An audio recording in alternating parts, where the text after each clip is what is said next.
마음으로 잘 익히고 알 수 있도록 그렇게 함께 마음으로 성경을 읽으시면 좋겠습니다. 먼저 누가복음 스크린을 보시면 됩니다. 굳이 안 찾으셔도 될 거예요. 자, 24장 13절에서 35절까지. 그날에 그들 중 둘이 예루살렘에서 25일이 되는 엠마오라 하는 마을로 가면서 이 모든 된 일을 서로 이야기하더라. 그들이 서로 이야기하며 문의할 때에 예수께서 가까이 이르러 그들과 동행하시나 그들의 눈이 가리어져서 그인 줄 알아보지 못하거늘 예수께서 이르시되 너희가 길 가면서 서로 주고 받고 하는 이야기가 무엇이냐 하시니 두 사람이 슬픈 빛을 띠고 머물러 서더라. 그 한 사람인 글로바라 하는 자가 대답하여 이르되 당신이 예루살렘에 체류하면서도 요즘 거기서 된 일을 혼자만 알지 못하느냐 이르시되 무슨 일이냐 이르되 나사렛 예수의 일이니 그는 하나님과 모든 백성 앞에서 말과 일에 능하신 선지자이거늘 우리 대제사장들과 관리들이 사형 판결에 넘겨주어 십자가에 못 박았느니라. 우리는 이 사람이 이스라엘을 속량할 자라고 바라노라. 이뿐 아니라 이 일이 일어난 지가 사흘째요. 또한 우리 중에 어떤 여자들이 우리로 놀라게 하였으니 이는 그들이 새벽에 무덤에 갔다가 그의 시체는 보지 못하고 와서 그가 살아나셨다 하는 천사들의 나타남을 보았다 합니다. 또 우리와 함께한 자 중에 두어 사람이 무덤에 가 과연 여자들이 말한 바와 같음을 보았으나 예수는 보지 못하였느니라 하거늘 이르시되 미련하고 선지자들이 말한 모든 것을 마음에 더디 믿는 자들이여 그리스도가 이런 고난을 받고 자기의 영광에 들어가야 할 것이 아니냐 하시고 이에 모세와 모든 선지자의 글로 시작하여 모든 성경에 쓴 바 자기에 관한 것을 자세히 설명하시니라. 그들이 가는 마을에 가까이 가매 예수는 더 가려 하는 것 같이 하시니 그들이 강권하여 이르되 우리와 함께 유하사이다. 때가 저물어 가고 날이 이미 기울었나이다 하니 이에 그들과 함께 유하러 들어가시니라. 그들과 함께 음식 잡수실 때에 떡을 가지사 축사하시고 떼어 그들에게 주시니 그들의 눈이 밝아져 그인 줄 알아보더니 예수는 그들에게 보이지 아니하시는지라. 그들이 서로 말하되 길에서 우리에게 말씀하시고 우리에게 성경을 풀어주실 때에 우리 속에서 마음이 뜨겁지 아니하더냐 하고 그때로 일어나 예루살렘에 돌아가 보니 11 제자 및 그들과 함께 한 자들이 모여 있어 말하기를 주께서 과연 살아나시고 시몬에게 보이셨다 하니라. 두 사람도 길에서 그들과 예수께서 떡을 떼심으로 자기들에게 알리신 것을 말하더라. 아멘. 창세기론 45장 4절 8절입니다. 요셉이 형들에게 이르되 내게로 가까이 오소서. 그들이 가까이 가니 이르되 나는 당신들의 아우 요셉이니 당신들이 예굽의 판자라. 당신들이 나를 이곳에 팔았다고 해서 근심하지 마소서. 한탄하지 마소서. 하나님이 생명을 구원하시려고 나를 당신들보다 먼저 보내셨나이다. 이 땅에 2년 동안 흉년이 들었으나 오직 5년은 밭가리도 못하고 추수도 못할지라. 하나님이 큰 구원으로 당신들의 생명을 보존하고 당신들의 후손을 세상에 두시려고 나를 당신들보다 먼저 보내셨나니 그런즉 나를 이리로 보낸 이는 당신들이 아니요 하나님이시라. 하나님이 나를 바로에게 아버지로 삼으시고 그 온 지위의 주로 삼으시며 예굽 온 땅의 통치자로 삼으셨나이다. 아멘. 시편 119편 18절입니다. 내 눈을 열어서 주의 율법에서 놀라운 것을 보게 하소서. 아멘. 로마서 8장 28절 우리가 알거니와 하나님을 사랑하는 자, 그의 뜻대로 부르심을 입은 자들에게는 모든 것이 합력하여 선을 이루느니라. 아멘.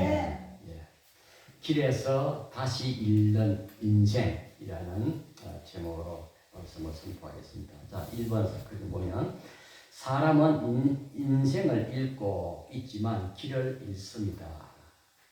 사람은 누구나 인생을 살아가면서 나름대로 자기 인생을 잃습니다. 그리고 만나는 사람을 또 해석하고 잃습니다. 시인은 세상을 읽은 것에 대해서 문장을 남기는 사람입니다. 시사평론가는 세상의 이치를 나름대로 평론하고 읽어나가고 평론을 합니다. 정치인들은 세상 사람들의 민심을 읽고 정책을 펴는 것입니다. 누구나 다 이 세상을 읽습니다. 사건을 해석하고 의미를 부여하면서 하루하루를 문장처럼 이어갑니다. 그러나 우리는 거기에서 답을 얻지 못하고 인생의 길을 잃어버릴 때가 많습니다. 아니, 반드시 인생의 길을 찾지 못합니다. 아무리 세상을 읽어도 세상에서 우리에게 구원의 답을 얻을 수 없습니다. 성경에 대한 변명이 있어요. 아마 여러분도 다 아실 거예요. 그 흔한 아주 익숙한 표현인데 성경을 가리켜서 인생의 나침판이라는 말 들어보셨죠? 또 성경을 뭐라고 별명을 붙이냐면 어떤 목사님은 인생 사용 설명서라. 아주 기막힌 표현이더라고요. 하나님이 사람을 창조하고 만드셔서 제조하신 분이니까 고장나면 인생을 가장 잘 고치고 인생을 구원하실 분은 하나님이니까 인생 사용 설명서 그랬죠. 제가 그 인중이라는 시를 한번 소개한 적이 있잖아요. 탈무드에서 이제 하나님의 지문의 흔적이 요 인중입니다. 코끝에서 입술 밑입술 사이에 오목이 들어간 요 인중이 하나님의 지문이라 그럽니다. 왜냐? 하나님이 세상에 태어날 아기에게 귀에다가 손 말합니다. 무슨 말합니까? 야, 네 세상에 태어나면 이렇게 살아야 인생을 행복하게 산단다. 다 알려주시고 나서 이건 우리 둘만의 비밀이하고 아기 입술에 손을 탁 눌렀는데 이것이 하나님의 지문의 흔적이다. 아주 재밌잖아요. 그러니까 이걸 시로 쓴 적이 있어요. 왜 코끝에서 윗입술 사이에 들숨과 날숨 하나 이곳에 인생의 비밀을 두었을까요?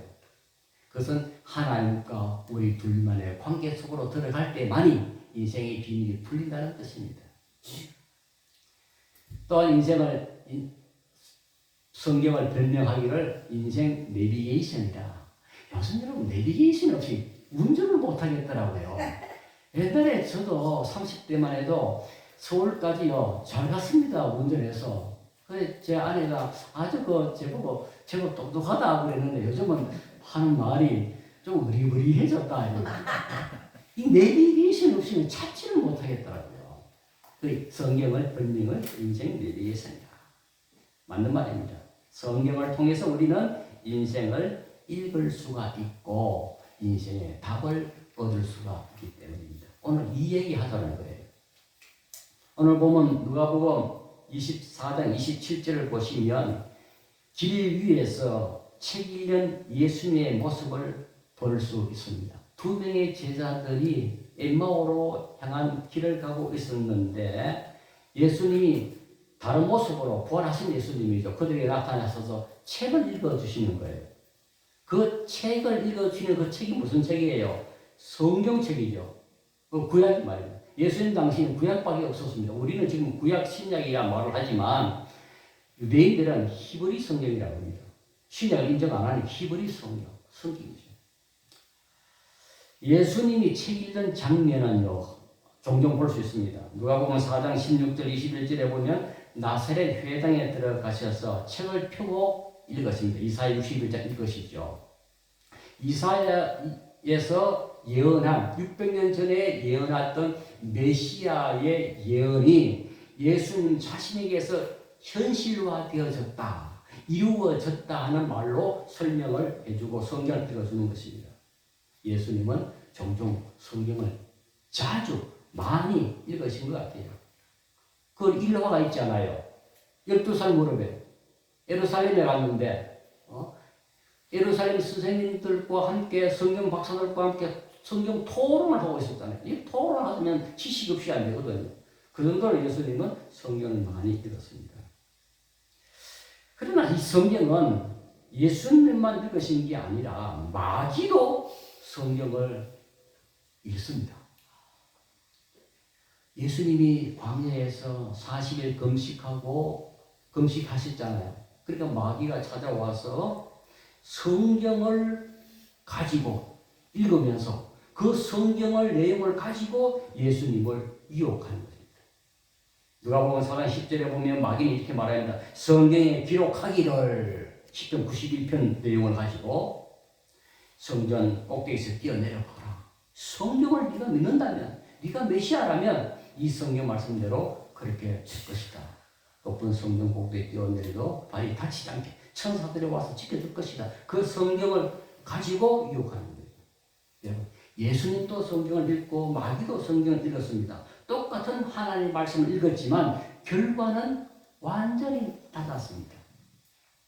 같은 성경을 읽었지만 마귀는 하나님을 대적하는 것으로 사용을 했고 예수님은 하나님께 영광 돌리는 것으로 사용을 했습니다.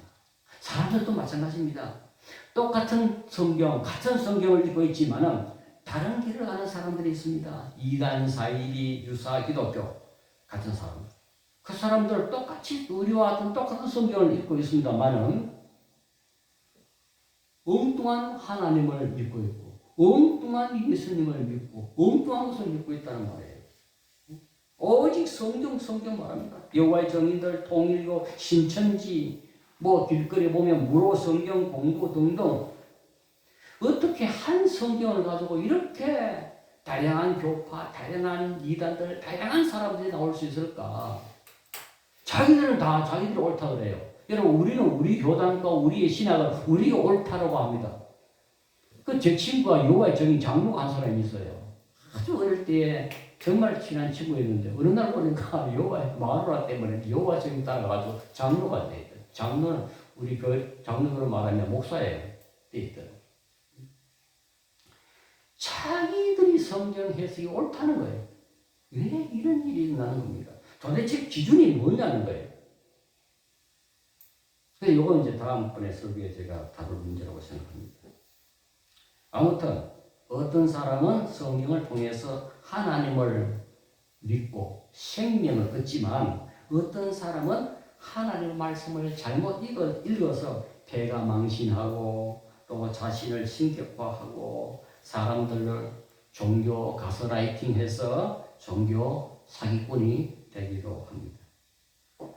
오늘 제목은 길에서 다시 읽는 인생으로 제가 정한 이유는 우리 살아가면서 인생 스토리를 어떻게 읽을 것인가에 대한 질문에서 이 제목을 정한 거예요.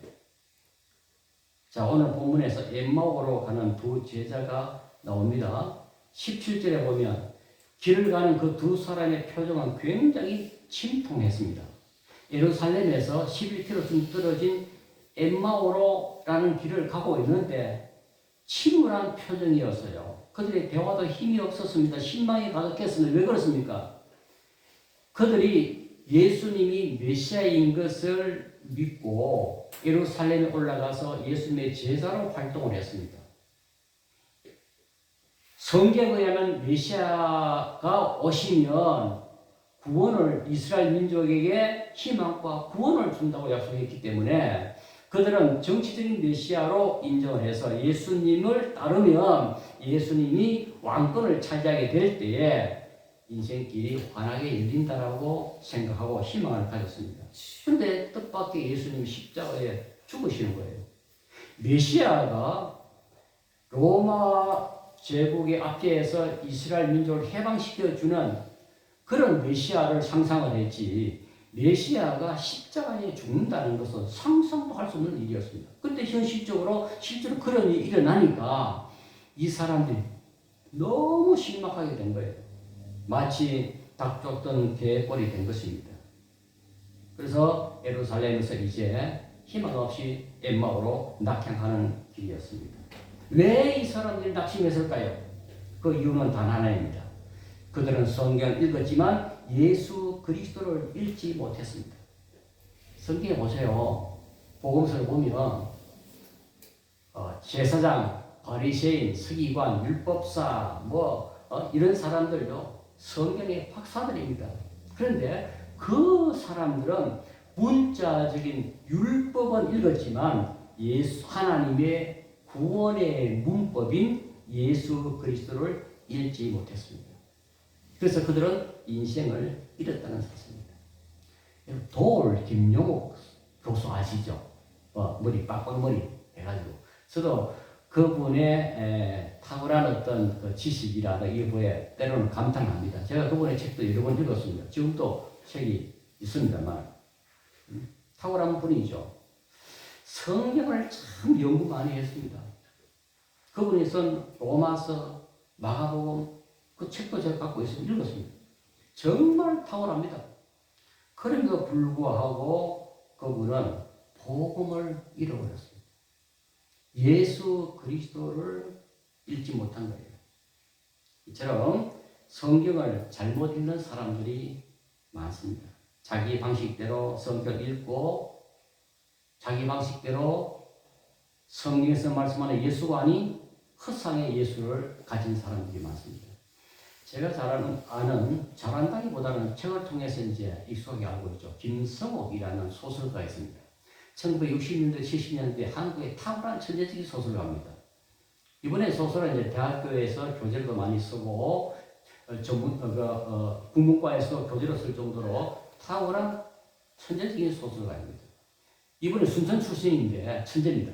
서울대학교 국문과에 들어가서 그 전까지는 신앙생활 잘 했습니다. 그런데 대학교에 가서 성경을 읽으면서 예수님을 잃어버렸습니다.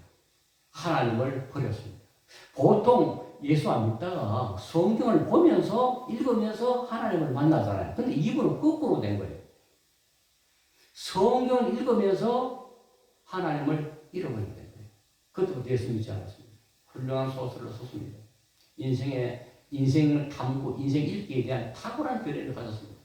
그런데 나중에 80년대 와서 그가 50대 와서 암이 걸린 거예요. 근데 죽음의 문턱 앞에 서서 비로소 그는 마음이 약해졌겠죠. 하나님을 아마 찾은 것 같아요. 그의 간증집에 보면 어느 날 자기 아파트에 잠을 자는데 새벽녘이었다고 해요.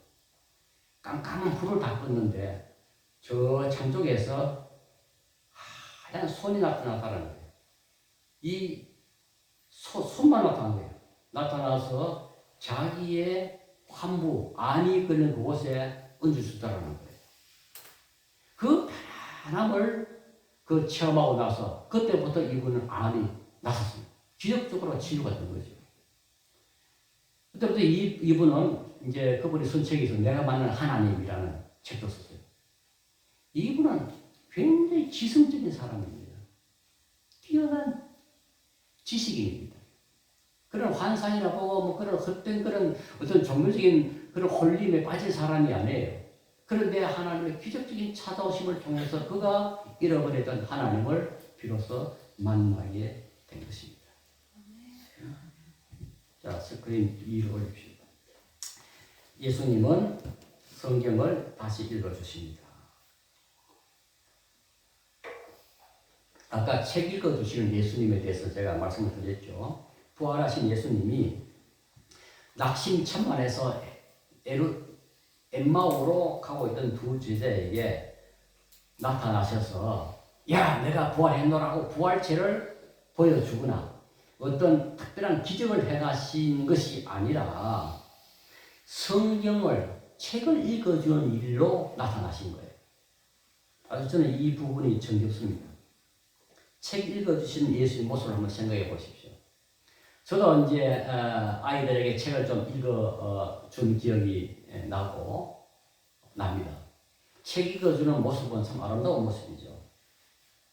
27절에 보면 예수님이 이렇게 읽어주었습니다. 성경을 읽어주셨죠. 모세와 모든 선지자의 길로 시작하여 자기에 관한 것을 설명하시니라.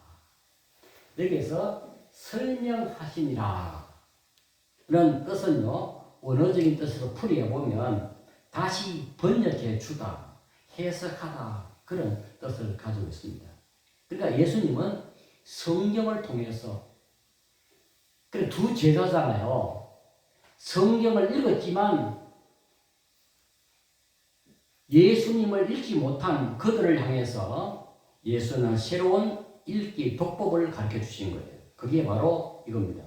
구약 전체 스토리를 예수 구원 서사로 다시 읽어 주셨다는 겁니다. 여기서 우리는 중요한 진리를 봅니다. 예수 그리스도는 구약의 목적이며 신약의 성취라는 사실입니다. 예수님이 중심입니다. 왜냐? 하나님의 구원 방법이기 때문에 하나님이 인류를 구원하시려는 유일한 방법이 바로 예수 그리스도입니다. 아니, 서울대학교 들어가려면 서울대학교에서 정한 전형 방식대로 따라야지. 아, 나 그거 싫어. 나 이거 못해. 나는 1호로 시험 볼 거야. 이거 안 되잖아요. 하나님이 정한 구원의 방법, 구원의 서사로 따라와야 한다는 것입니다. 자, 우리의 삶을 보십시다. 하나님은 우리의 삶도 다시 읽어주십니다. 그러니까 성경만 읽어주시는 주님이 아니라 우리의 인생도 주님이 읽어주신다는 것입니다. 여러분, 우리는 사람은 살아가면서 우리 인생을 너무나 쉽게 읽어버립니다. 나름대로 인생의 문장을 기록하고 살죠. 어떤 분은 그러면 내 인생을 다 기록하자면 소설 수십 권 써도 부족할 거라고 말합니다. 나름대로 인생의 문장을 씁니다. 저 사람은 이런 인생을 살았다. 한 문장으로 쓸 수 있겠죠. 그래서 우리는 너무나 인생의 문장을 함부로 읽어버립니다. 예수님의 독법을 가지게 되면 실패를 끝이라고 세상 사람들을 읽을지라도, 살다가 실패 보면 끝이라고 쉽게 문장을 읽어버릴지라도 우리는 그렇게 읽지 않는다는 겁니다. 살다가 고난이 오면 인생 문장을 버림받았다라고 쉽게 읽어버립니다. 살다가 하나님의 침묵 앞에서 기도했는데도 응답이 지연되는 것을 보며 하나님의 부재로 인생 문장을 함부로 읽어버립니다. 그럴 때 우리 주님은 말씀하십니다. 야야, 인생 문장을 그렇게 함부로 읽는 것이 아니란다. 십자가를 보십시오. 사람들은 십자가를 패배로 읽었고 죽음으로 읽었습니다만, 그러나 하나님은 십자가를 구원으로 읽었습니다. 같은 사건을 겪으면서도 다른 해석을 하는 이유는 독법이 잘못되었기 때문입니다. 성경을 시 읽듯이 읽으면 안 됩니다. 저는 시를 쓰는 시인이지만은 시에는 정답이 없습니다. 자, 시 한 편 있습니다. 이렇게 읽어야 된다고 하는 정답이 없어요. 규정된 답이 없습니다. 자기 나름대로 읽고 감흥을 느끼면 그게 바로 답인 거예요. 그래서 유명한 정시인이라고 제가 아는 시인이 있는데, 이 시인이 이제 자기 시가 국어 교과서에 실린 거예요. 그래서 이제 국어 선생님들의 모임인 그곳에 가서 이제 강연을 하는데, 이제 그래 재미삼아 해봤대요. 당신이 나온 국어 교과서에 나온 시를 가지고 문제를 한번 내주는데 그걸 풀었대요. 정작 시인이 자기 시를 못 맞추고 답을 못 쓴 거예요. 그럼 시는 뭐냐? 정답이 없다는 것입니다. 그러나 성경은 그렇게 읽으면 안 되는 겁니다.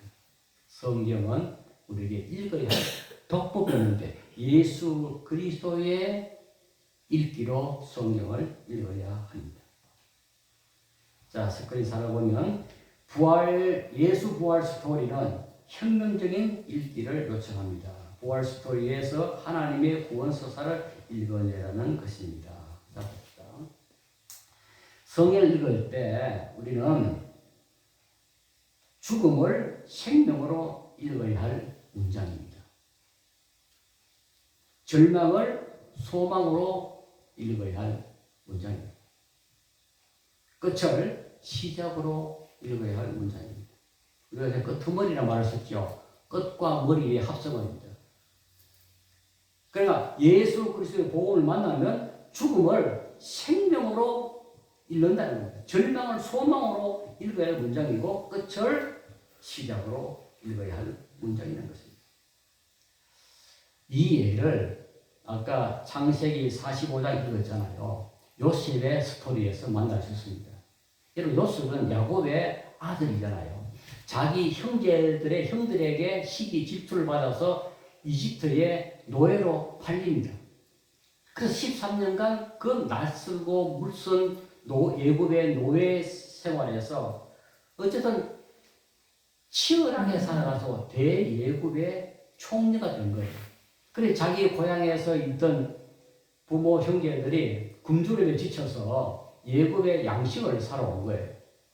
그래서 자기 형들이 예굽의 양식을 사러 와서 그 이집트 제국의 총리 앞에 섰는데 양식을 구걸하죠.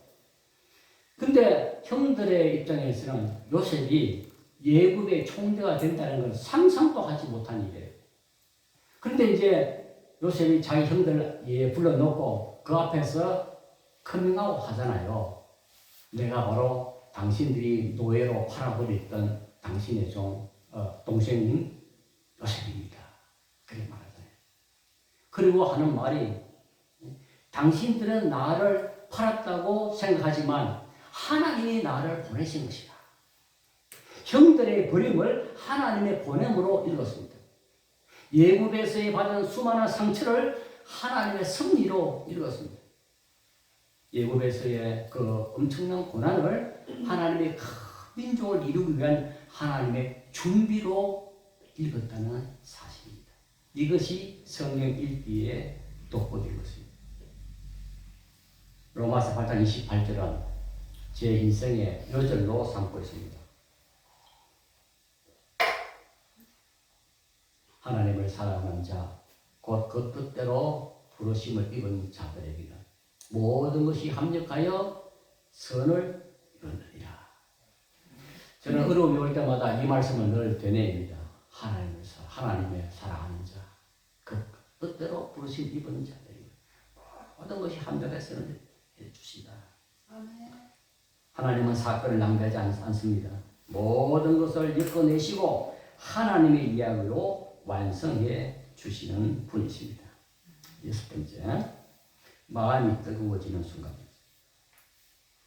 예수님께서 말씀을 다시 읽어주시자 두 제자에게 변화가 찾아왔습니다. 누가복음 24장 32절을 같이 한번 보겠습니다. 시작. 길에서 그분이 우리에게 말씀하시고 성경을 위하여 주실 때에 우리의 마음이 뜨거워지지 않았습니까? 하나님 말씀 읽을 때에 마음이 뜨거워진 거예요. 그들이 낙심하고 절망하고 있었을 때에 주님이 읽어주신 그 성경 말씀의 그 읽는 독법을 통해서 새롭게 성경을 보는 눈이 뜨여지면서 마음이 뜨거워진 것입니다. 여러분 책 읽어보면서 눈물 흘려본 적이 있습니까? 영화 한 편 보면서 마음이 뜨거워서 눈물 흘려본 적이 있습니까? 시편 119편 18절 본문입니다. 내 눈을 열어주십시오. 그래야 내가 주님의 법 안에 있는 놀라운 진리를 볼 것입니다. 아멘. 여러분 신앙은 지식이 아니라 마음이 뜨거워지고 영의 눈이 열리는 사건입니다. 세상 사람들이 못 보는 영의 세계를 보는 것입니다. 세상 사람들이 못 보는 진리를 보는 것입니다. 그게 신앙입니다. 아멘. 오늘 주일날 교회 나왔잖아요. 내 돈 내고 내 시간 내고 내 몸을 드리면서 예배를 드리는 거예요. 이 가치를 모르면 이 교회의 자리에 나올 수가 없는 것입니다. 여러분 사람을 움직이는 힘은 뭡니까? 가치입니다. 내가 가치 있다고 여기는 곳에 시간과 몸과 돈을 기꺼이 투자합니다. 무가치한 곳에 가치가 없다고 여기는 곳에 내 자신을 헌신할 이유가 없는 것이죠. 오늘 여러분들 이 자리에 와 있는 것도 여기에 구원이 있고 여기에 진리가 있고 여기에 인생의 복음이 있다는 것을 읽으셨기 때문에 이 자리에 나온 줄로 믿습니다. 지금 누가복음 24장에 나오는 두 명의 제자는 엠마오에서 예루살렘으로 유턴하게 됩니다. 왜 유턴합니까? 주님을 만나서 마음이 뜨거워지면서 새롭게 눈이 열렸기 때문입니다. 십자가의 죽음이 실패가 아니라 죽음이 아니라 생명이요 구원인 것을 알았기 때문에 그들은 유턴하게 된 겁니다. 아멘. 다시 예루살렘으로 올라가게 된 겁니다. 운전하다가 잘못된 길을 가게 되면 아 내가 지금 잘못 왔구나 생각하면 뭐합니까? 유턴하잖아요. 유턴. 이것이 회개입니다. 아멘. 회개란 말은 메타노이아, 생각을 바꾼다. 가치관을 바꾸는 겁니다. 인생의 방향을 바꾸는 겁니다. 전에는 이 길이 옳다고 생각하고 그 길로 갔는데 그러다 보니까 이게 아니에요. 그래서 유턴하는 겁니다. 이게 회개입니다. 아멘. 신앙은 결국은 삶의 방향이 바뀌는 것이죠. 두 제자는 엠마오로 가던 길에서 예루살렘으로 방향이 바꾸어졌습니다. 인생을 살아가면서 인생 문장 구호가 있는데 제가 참 재밌는 글을 읽었습니다. 정채봉이라고 하는 아동문학가인데 이분의 글 속에서 문장 구호의 몇 가지에 대해서 아주 재미있게 읽어서 한번 올려보십시오. 자, 책을 읽다 보면 물음표가 나오죠. 물음표. 인생의 때로는 물음을 아주 젊을 때는 인생에 대한 질문이 많습니다. 질문하는 삶이었습니다. 두 번째, 느낌표. 감격하는 삶입니다. 이렇게 감동, 감격을 잘하는 사람이 참 보기에도 아름답습니다. 뭐 별거 아닌데도 감동하고 감격하고 우리 교회 뭐 별로 점심 그렇게 뭐 아주 일도 요리도 아닌데도 맛있다고 감동해주고 집사님 그래서 더 힘을 내는 거예요. 쉼표, 쉬어가는 삶. 우리는 쉬지 않으면 번아웃 오죠. 다 자기를 태우고 지치고 나가 떨어지는 거예요. 쉬어가야 돼요. 마침표, 내려놓는 삶. 나이가 들면 이제 내가 여기까지다 하고 마침표를 찍을 줄 알아야 되지. 끝까지 내려놓지 않으려고 하다가 끝이 아름답지 못한 사람들이 있습니다. 마침표. 우리 목사님 마침표 하시죠? 목회에서. 그러나 아직 하나 더 남은 게 뭡니까? 말줄임표. 말줄임표. 아직도 할 말이 남아있다는 거예요. 아직도 우리 목사님은 할 일이 남아있고 할 말이 남아있는 거예요. 그 마침표, 줄임표, 말줄임표. 말은 줄이지만 마침표 찍었지만 아직도 이어지는 이야기가 있다는 문장 보이는 것입니다. 저도 은퇴하고 그런 일이 있었으면 좋겠습니다. 자, 스크린 8번째. 신앙은 다시 읽는 삶이라고 말할 수 있습니다. 엠마오로 가던 사람이 예수님 읽어주시는 책을 읽고 성경 읽고 자신의 인생을 다시 읽기 시작한 거예요. 지금 예루살렘에서 엠마오로 가는 길이 아니다. 다시 예루살렘으로 유턴하게 되는 것입니다. 바로 우리의 인생 이야기입니다. 이미 주어진 나의 인생길을 주님과 함께 다시 읽어보십시오. 여러분 이제까지 살아온 내 인생을 주님의 독법으로 다시 읽어볼 필요가 있습니다. 말씀을 다시 읽고 삶을 다시 해석하고 예수님이 생명이시며 내 인생의 주인으로 다시 내 인생의 문장을 읽어나가셔야 하는 겁니다. 아멘. 이게 바로 부활신앙입니다. 아멘.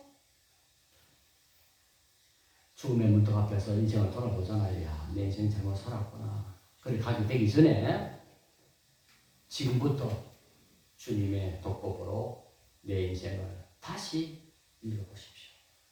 자, 마지막으로 이렇게 살아보십시오. 첫째, 말씀을 다시 읽으십시오. 이 말씀은 나에게 어떤 예수를 보여주는가? 두 번째, 삶을 다시 해석하십시오.